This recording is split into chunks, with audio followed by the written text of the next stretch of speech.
Okay, I'm back. I had to make that little clip. Dude, apparently it was like a 19-minute rant, and man, if I can get on a topic, I can get on a topic. Once I get on a topic, then I can get on a topic. I didn't even do my water. Let me do that real quick. Got some water? I'm happy. And to use our platform to be able to bring greater awareness to these very, very important messages and places. Yes, a political association, it's political activism. And that's a very big issue. That's a very big issue for me. Well, that's a very worthy use of... Very worth... Oh, shit. I gave this guy, the benefit of the doubt, and I thought that he was a pretty good guy, a pretty good host. Well, that's a very worthy use of a very powerful platform to politically be active and share everybody my political affiliations and associations, which may be incredibly divisive for the fans. But you know what? If you disagree, you really don't care about those things. It's like... You're a very powerful platform. Thank you, Heather. Thank you, Alex. Fuck you, Heather. Fuck you, Alex. And enjoy y'all's fucking day. Thanks for joining us today. Thanks so much. Thanks. Bye. Now, Look at that editing. Actually, that editing was pretty sweet. I am excited to introduce the first portion of the Star Trek Universe panel featuring the Season 2 cast of CBS All Access's Star Trek Discovery, who all came together for a special virtual table read. This guy looks like a penis. All bald people look like penises. Confirmed!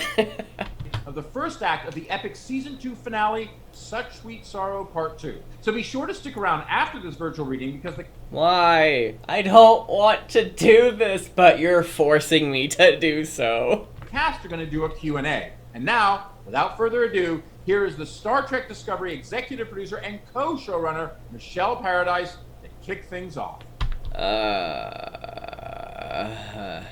Hi, everyone. My name is Oh, okay. I apologize for any audio, because that kind of was a little bit loud for me, so I apologize for anybody out there. Michelle Paradise. I am the co-showrunner and one of the executive producers of Star Trek Discovery.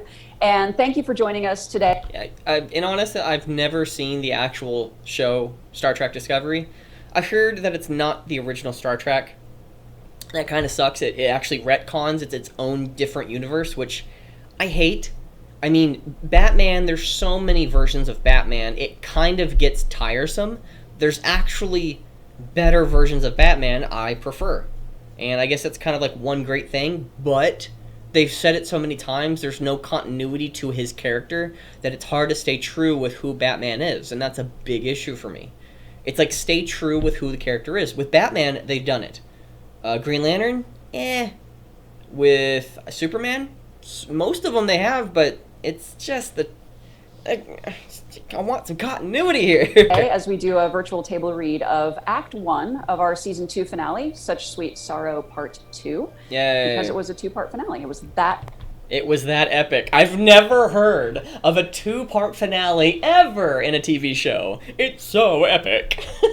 epic that we had to do it in 2 parts. You know what? She actually does look better having that ponytail, but without it, she looks so weird. We are so excited that we could come together and do this for ComicCon since we can't be there in person. We're very bummed about that, but we are all safely social distancing. Hope you are as well. No, fuck you. I'm licking people. And we're just excited that we could be here and that we could do this. Thank you so much for joining us. And we are also here to support a very important cause. Wait. Oh, okay. Okay. What special cause? Because if you're going to say something political... Cause. And for that, I will turn it over to Michael Burnham herself, star of our show. Oh, I think you're going to be announcing Prodigy. Or the 3rd season of Discovery. I don't know. It better be those things. If you're going to be doing some political bullshit, fuck you. Awesome human being. Sonequa Martin Green. Please tell us the extra She's a very weird face. Like, it looks fake. important reason that we're here today. Yes. Well, that extra important reason is that we're here together today to support an organization. Oh my gosh! Oh my god!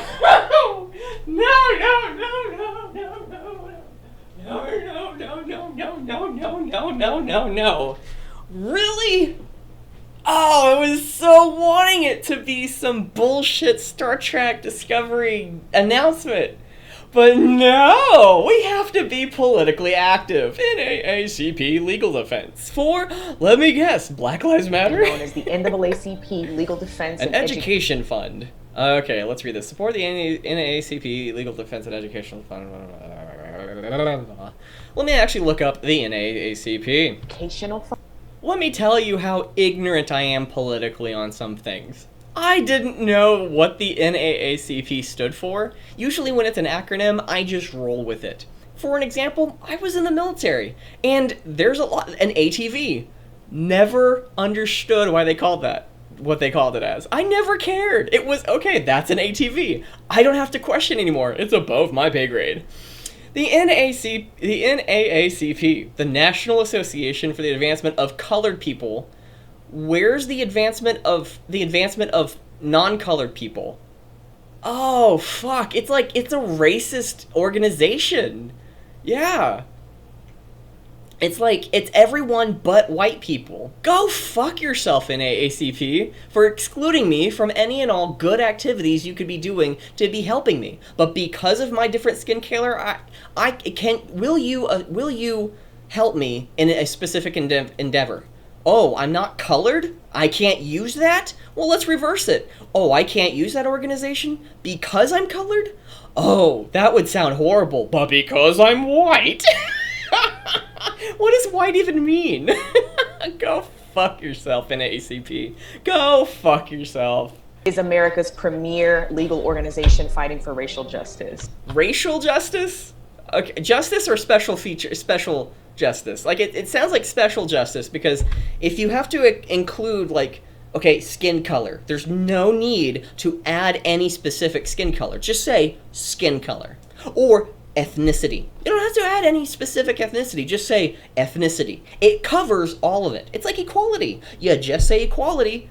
You don't have to say any other type of equality, like sexual equality, racial equality, gender equality, so whatever other equality, religious equality. Well, religions aren't the same, by the way. And if you're really, like, it's just, you're fucking poison, Star Trek. You are now poison. Fuck you. It is the country's first and foremost civil and human. Wait, where's the white representation? I'm being excluded. Rights law. Oh, and if anybody out there is actually cheering that, oh, you're being excluded, oh, poor you. Well, I guess if anything bad happens to a white person, that's kind of the sentiment. It's like, oh my gosh, as a white person, you've never had to deal with this. As a white person, why not just call, like, like me as my name? Me as an individual. Have I ever experienced segregation? Yeah, actually. Yes, I have. Very difficult to be in the military. They vet you based off a specific system. But it's much easier, or at least it was when I was in the military. They didn't combine the two ATP scores, the physical training course score, where women actually had a much easier time to get a higher score, which means that they could be promoted quicker than a man. That was horrible. But because I'm a man, therefore shut up. Well, that's fucking bullshit. And racist, sexist, bigoted, etc. Law firm. It was actually founded in 1940 by Thurgood Marshall. I don't care. You know, I'm going to talk over you from your subsequently fucking became retardedness. Any and all people who are fighting for equality, not just racial equality, but equality, I'm for that. Go for it. Fantastic. I am happy about that. But Star Trek is using that to push political ideologies and be politically active. Which, again, you as an individual actor or actress, go for it. But when you start saying it publicly, I don't have to promote you. I don't have to support you. And if you're going to be, it's like, oh, hey, look at all this progress. If you go against Black Lives Matter, you hate progress. If you go against the LGBTQ, you hate progress. It's like, well, I think it's regressive, not progressive. Oh my gosh, criticism. The first African-American U.S. Supreme Court Justice. Again, it's not the criticism of who they're putting out. It's Star Trek I have the issue with. The thing is that they're actually masking themselves of, like, look at all the good that we're doing. No, they've done good. They've done good for equality in the past. Fuck Star Trek. The LDF's mission is to achieve racial justice equality and Oh my gosh, this is just gonna go on. Okay, let's mean, let's move on from your bullshit. Oh, look at that face! I want to punch your face. I want to punch it so bad. now Alatunde will lead us in. Thank you, Sneeko. Okay, his glasses. If you're gonna wear glasses while recording yourself, you need to have the screen away from you so you're not having that glare on your eyes. That's just more of a recommendation for anybody out there who wants to record themselves. Make certain that the screen's not facing your glasses so we just see the screen itself. What? Appreciate it. Which, 2, 3... Introducing Michelle Yeoh. Hey, hi. See, there's the two women who have glasses. They don't... The bottom two women on the bottom two rows, I'm about to burp. They're glasses. Like, there's no reflection in there. Everyone else has a reflection. The bottom two women are doing it right. Doug Jones. Okay, I don't care about who these people are. Let's just move on. Bunch of people I just don't give a fuck about. 2. Interior Discovery Bridge.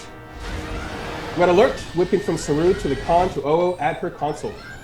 Battle stations, report. Weapons armed and ready, sir. And we whip off Oo, making an invisible transition to interior. Okay, in all honesty, this is... I like the idea of what they're doing, but it's a little bit off. Enterprise Bridge. Shields at maximum, Captain. Transmit to all ships. What type of acting was that? Send it to all ships. Like, you didn't put any heart and soul in it, you little flazy fuck. This is Captain Pike. We have one job. Get Commander Burnham and Discovery through the wormhole. Like, you want to add a little bit... Like, I don't know if that's how you act on the show, but... Yeah. Section 31. This is so cringe. Please, no. Interior Discovery loop corridor, steam billowing, crew running every which way. Burnham. And again, if this was any other type of show doing this type of thing, I would support them. Because they're Star Trek, I have a bit of a bias being against them. Because I don't... If they say, like, hey, maybe we're leaning left a little bit more, but what does that have anything to do with the show? The show is, these characters are what matter. I would love you! Like, whatever it is on the show, I want to support that. Like, hey, we might disagree in the real world, but we're here specifically for Star Trek, so we need to create good shows for Star Trek and what that means. Not what we want Star Trek to portray in the real world. No, Star Trek has always been a fantasy that which we can escape the real world to get into. Have you ever seen a Trekkie in the olden days? They were weird looking. They still are. Take frame. Racing like mad toward engineering. We track with them, almost at full sprint. Discovery will navigate into the clearest possible position. Oh, that guy is so boring. Oh my gosh. Exterior space. Oscar with Pike on the bridge. As Rich. You know, the CGI, again, as a model, ain't that bad. But I'd rather see some, instead of CGI, do drawings. A drawing would be more exciting, actually. Ooh, take everybody out, like all the voice actors, but instead do it as like the wall, whatever that thing is, where it's just the wall panel. You show a little scene. You show them maybe at the bottom of the screen. Like, they could have done this better, but they're having a lot of money and having a lot of fame or name recognition doesn't make you good. They could have done this a little bit more grassroots feeling, but it just feels like a hollow shell of its Retrofitted shuttles self. exit the bay. We soar toward the side of Discovery. Again, CGI, woohoo! But it's not CGI. You don't have to do that. Where retrofitted pods launch And defend her perimeter. The voice Walk as we acting is can. horrendous. Enterprise. You know, I just have to mute this for a second because, again, this voice acting is horrible. Oh, ooh, someone different. Don't adjust the composite automatically. I'll do it manually before clearing each piece for assembly. I'm not detecting any... Again, she was pretty good. Like, again, I want to punch her face, but she had a pretty good voice act. She did really good. microvariances. No, I need a surgical spanner, not a... What is with your eyebrows, I'm not sir? detecting any microvariances. No. What's with your eyebrows? No, I need a surgical spanner, not a standard engineering coupler. Like, she doesn't belong on the show. Oh, I'm gonna probably have to skip this entire thing. Oh my gosh, this is so cringe. No. Oh, perfect timing. No. Oh, we're done. I'm done. We're skipping. We're moving on. Shut up, y'all's face. There's only like 2 people on the show I want to listen to. The woman in yellow and the guy at the very bottom right-hand corner. Like, those are the only 2 people I'd be worthy listening to. They're actually pretty good with their voice acting. Fuck y'all. Man, unbelievable. Oh, so it just goes on and on and on. Yeah, for character, if you're like a fan of the show, I'm certain this is like really like, oh yay, but my gosh, how much bullshit is there? So much talking. Oh my gosh, I can't keep. Am I gonna keep going? Somebody hand me a Gatorade. Oh, this marathon is going on forever. Oh wait, do we have different people? We have different people. Ooh, these different people. Different people. Okay, why? Is this Prodigy? Everything I saw. This is how it starts. Oh my gosh, I want to fucking bitch slap her. I thought she was a good voice actor, but that sounded so weird. It really did. Who are you? I've been thinking about my gratitude for being a part of this. Who are you? Okay, we're gonna be listening to some more bullshit. Let's listen to more bullshit. And now I will be handing things off to EP and co-showrunner, Michelle Paradise, who will be moderating our cast and Q&A today. Thanks to you, Dave. So these are questions that have been submitted for all of you. This one's actually for me, but I'm curious how any of you might respond. Gonna pause it just in case CBS, all that's good stuff. How important is it to you to continue the tradition of Star Trek taking a social and political stance? A political stance? Okay, what's the political stance? Here's the question. Will Star Trek ever support wall building within one nation between another nation? Or are nation building no longer a fundamental part of the world? As a non-Trekkie, I don't know this type of material. It's a question I legitimately have for the people who have hijacked Star Trek for, and again, even the purpose of taking a social and political stance. I don't think Star Trek has ever had a political stance. They've talked about politics, but they've always tried to rationale from what I've seen from the shows. They've always tried to rationale around them. They've always tried to introduce them in a very intellectual way, rather than just saying what the political stance is, and if you disagree, then therefore you're intellectually wrong or stunted. So, to you to continue the tradition of Star Trek taking a social and political stance as you enter season 3? I love you. It's everything. It's so eager. Yeah, I think it's everything. Yeah, I think it's everything. I want to punch her face. There's so much there's so much face punching I want to do on the show. Star Trek, of course, is it's fiction, it's science fiction. Okay, if it's science fiction, then okay. How you validate? Well, it's science fiction. Yes, science fiction. It's fake. Okay. But it's what you do with the story, with the characters. Where are you going to go with this? I don't know. It's always meant to imagine a future and a world in which people are valued for who they are. People being content of their character, not. Yes, the content of their character. And the content of the character, if you have a shit ideology and I go against you because of your shit ideology, I think Black Lives Matter is a horrible organization. You must hate black people. According to them, that's what it is. They're trying to promote Black Lives Matter. Star Trek has been hijacked. That word is an incredibly good word to use. I'm late to the party. I really am. About really realizing that. It's like, I've heard other people say it. It never really clicked in until, they're politically active and Black Lives Matter? Well, I disagree with Black Lives Matter. But we're promoting it. But they're wrong. They've been rioting and they've killed people in the streets. Well, we're promoting it. Go fuck yourself, Star Trek. Not the color of their skin, not their gender, not their gender expression. No. I get to judge you based off your age. You have a certain lifespan and you have a certain degree of competence of a particular age. And if I can show, oh my gosh, you look like Picard, Patrick Stewart, he's old. He can be still with it, but he's at a point where he's too old to deal with it. That is a reality. It doesn't mean that because you're old, we should do whatever.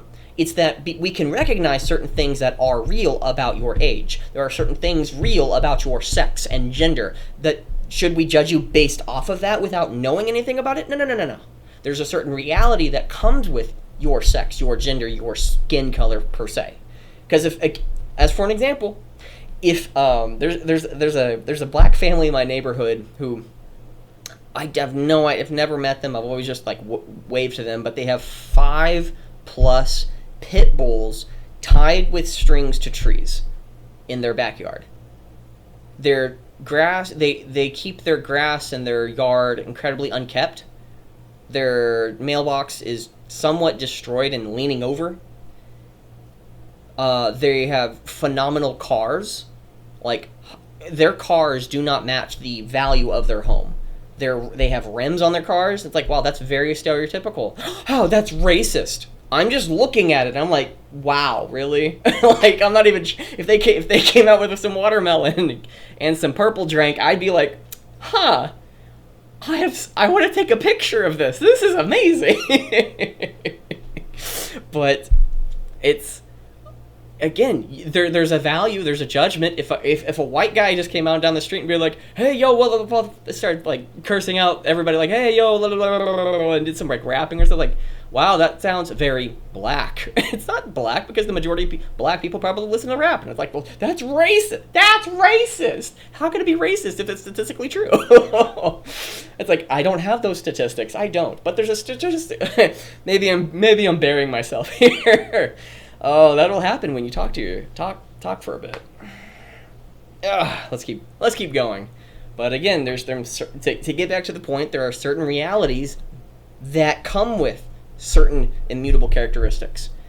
Being old, there's a level of competency that a younger person, just because you're old, doesn't mean that you're not competent or have wisdom. And just because you're young doesn't mean that you don't have the right idea. But you maybe need to learn from the old, so on and so forth. It's just, there are certain realities. How do we judge that? That's a good question. And not their age.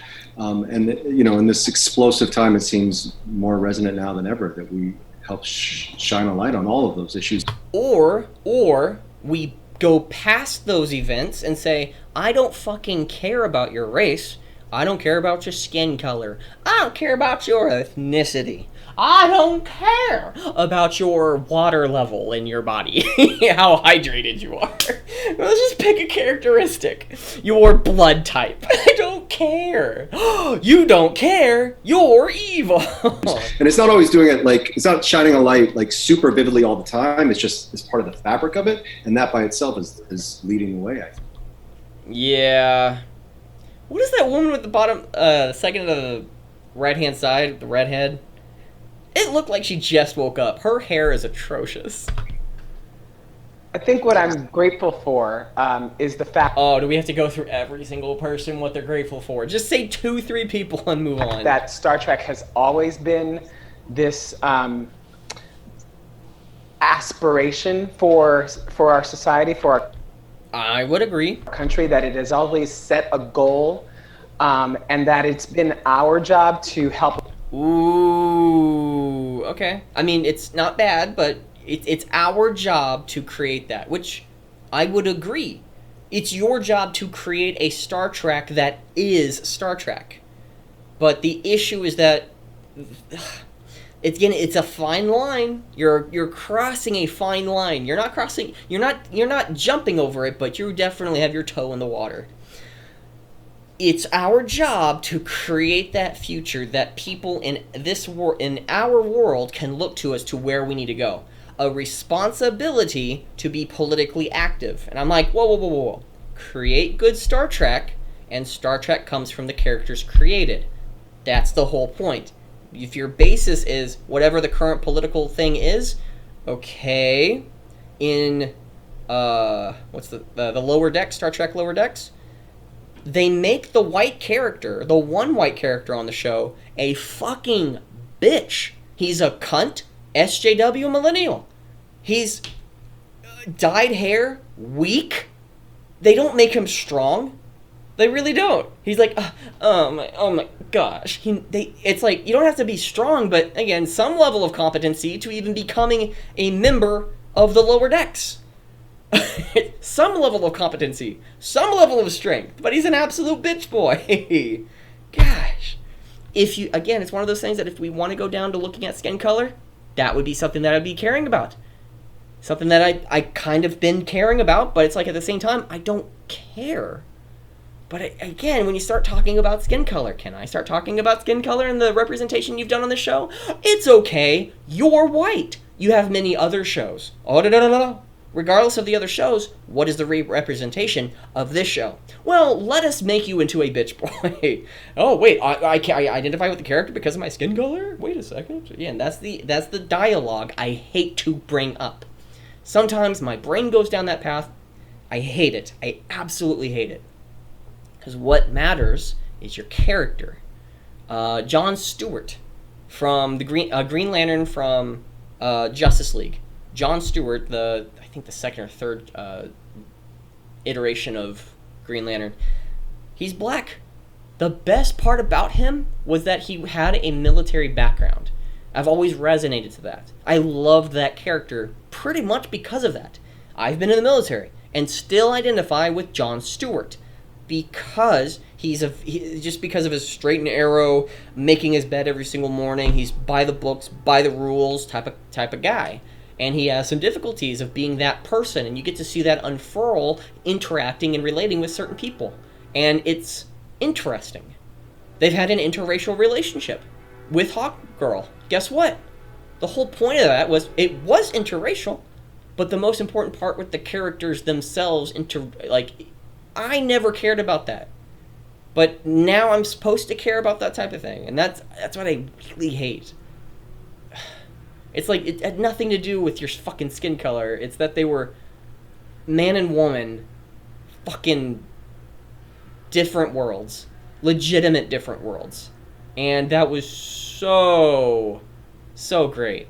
Again, if that, man, you know what? I'm gonna give Star Trek, not Star Trek, the original Star Trek a pass, because if the people who created Justice League, who created this the love relationship between Hawkwoman, and Jon Stewart, the Green Lantern, that was an interracial relationship, and if that was them trying to be of any and all, I don't understand how that would be an issue in the 90s or the 2000s when I was watching it. I never cared about that. But if it was an issue where they're like, hey, let's create this, but at the same time, even if you did have that quote-unquote representation, they weren't shoving it down your throat. Their job was not to be politically active or try to affect culture, but instead create good stories and characters. That's the big difference here. Star Trek has been hijacked by politically active people trying to affect the real world through their work. And I hate that. It's like, you can create a good show that does change the culture, but it comes from creating a good show, a good performance. That's what matters. To help not only imagine that future, but to create it. And so I think going into season 3, which I'm not too certain as to why, because this ComicCon at home only has 2,500 views. That's not a lot of people. There are so many YouTube channels I watch on a daily basis that have more than that in their first 1-2 hours. It's ridiculous how much power CBS, how much money CBS has, and how much viewer or watch rate that they actually get from people. We have an opportunity to... And it's nothing against the other people on the show. I think they're trying to do good. I think that they think that they're trying to do good. I know they're trying to do good. I have nothing against their actual acting, but like Spock at the top right-hand corner, he actually does say something that is a little bit off from the original Star Trek, and it's ridiculous. We'll get into that in a bit, but I'm going to create let's go with it, because this is going to get pretty long. I got to take a break too. I'm gonna make another video, but we're gonna start right here.